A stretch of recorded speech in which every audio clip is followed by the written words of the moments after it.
You all know this melody. But have you ever wondered how to play this tune on guitar? Of course you have, but you probably noticed that this little piece here is not as easy as you might expect. You know, since it's the freaking Mii Channel theme of all soundtracks, but no. I mean, just look at all these fingers moving. This is pretty hard. But what if we made it easier? What if we made it actually playable for regular people while still retaining all of its musical qualities? Of course, we have to transcribe the main components first. The melody is typically what is most recognizable, so we always start with that, and in this case it's also harmonized by a second voice, so we need that as well. You might notice that this already looks a bit daunting, so how about we don't waste any time and just throw out most of the lower voice, since the top voice will probably be enough for it to sound like the Mii Channel theme anyway. Yeah, that looks way better. Now we do keep the harmony in a few spots, like the very first hit or this little repeated chord here. Gives the whole thing a bit of fullness and is really not hard to play. Perfect. Whenever the melody stops moving and the focus shifts on rhythmic ideas on a specific chord, we can add a third note as well to spice things up even further and keep the repetitions fresh. For this particular chord in bar 8, we could omit the middle notes. It would still sound decent, but if you're able to play all three, the sound really benefits a lot from it, so I think this is definitely worth the increase in difficulty. Just listen to it, isn't it lovely? This part is followed by more of our starting melody shenanigans, where we follow the exact same principle. Melody is king, except whenever rhythm is actually king, so we lend our majesty a second voice to stay interesting. This little part right here will play palm muted as well, because it just perfectly resembles the color of the original sound.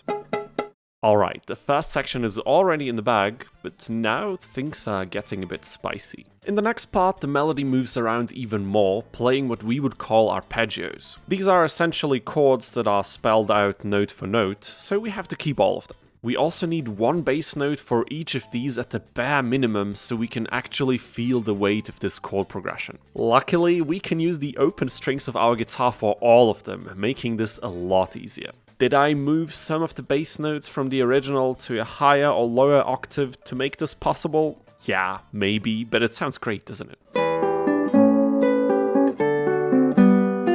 To round off this busy section, I decided to keep this chord nice and full with all 4 notes we can spare. Again, you could omit the middle notes if this is too difficult for you and it would still sound decent, but I really like how these full chords serve as a little climax of this section, so I would definitely play them if possible.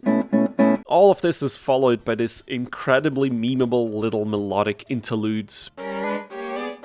But playing this in the original register with both the melody and the harmony would be way too difficult for what we are trying to do here. How about we only play the top voice again, but also move it down an entire octave, which is 12 frets on the guitar, and would you look at that, it's way easier to play like this. Who would have thought?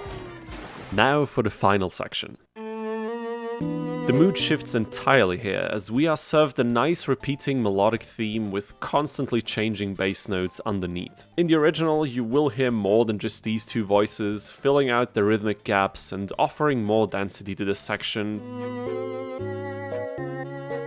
But we can sacrifice all those things in order to keep this nice and playable. There is some musical substance lost by doing this, not gonna lie, but this is one of these difficult decisions that we need to make in order to achieve our goal. This way, this section is still recognizable. Everyone will immediately know what it is, it still sounds pretty good, and I'm sure that most of you will have a way easier time playing this now. Exactly what we want. As a final little polishing step, we can move some of the bass notes to a higher or lower octave to make the fingering easier. This also has a slight impact on the overall sound, but is worth it in my opinion. The only more difficult section here remains in bar 23, because the notes either require some very quick finger movements in your fretting hand, or the ability to play bar chords, but there was no other way to put this onto a fretboard without losing the musical spirit of this part. As you can see, we always need to wager the cost and benefit of these technical obstacles, but usually there is a nice middle ground to be found.